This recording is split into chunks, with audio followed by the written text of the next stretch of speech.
The next one is a baby-sized company called Facebook. So this incident actually, it was exploited in 2019 due to an API flaw.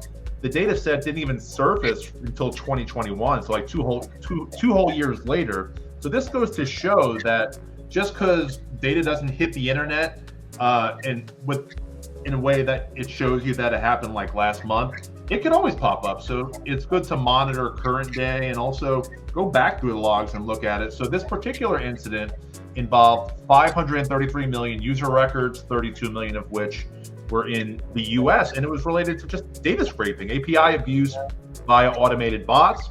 The threat actors got phone numbers, Facebook IDs, names, birthdays, email addresses, and locations. And you may say, but Mike, they didn't get like bank account information. They didn't take money from people initially. There were no SSNs involved, but where this gets insidious is that an incident like this can have people put their guard down because their SSNs aren't exposed. But really, things like their phone numbers can be used for like SIM swaps.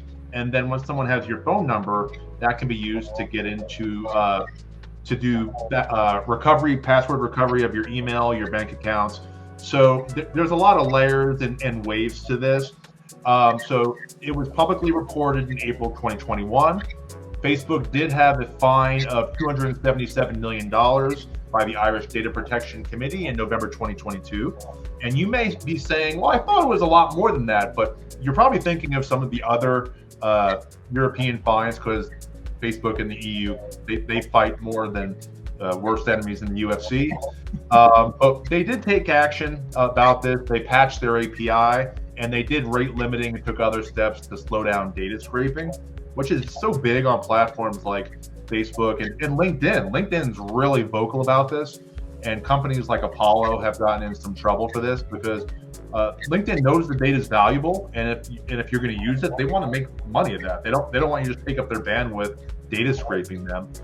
So for a company like Facebook, LinkedIn, or maybe people on this call, if you're susceptible to this sort of data scraping, you want to test for this sort of thing both internally and have some third parties test for this sort of thing, both in your test environments and in production, because this is preventable.